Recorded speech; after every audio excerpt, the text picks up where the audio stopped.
Oye Papula, bucket ngapi hiyo? Maana wewe hunywa na mimina. Eti kuna watu nasikia ni wapumbavu mitaani wanasema eti mimi mlevi. Mimi si mlevi. Nachangia pato la serikali. Rafiki yangu, ulevi sio dili. Unapoteza pesa, kazi, haitoshi na uwezo wa kufikiri. Afu mlevi hana dini. Sijai kusikia kuna dini na support mlevi, badilika. Haya, tufanye sijabadilika. Wewe unywe. Una tofauti gani au una kipi ulichonizidi? Una gari, una nyumba, hata kuku ufuge, na hata kwa mbingu siye. Wewe kukulimisha mke wawili? Unisikilize, nampigia mbuzi gitaa. Wewe, hebu kuwa serious. Nani kaiba tena gitaa ya mbuzi?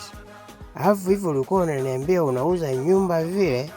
Una akili ya maisha Tayari mzima limekufa. Wewe nilibebe nikalitupe kafie kwake.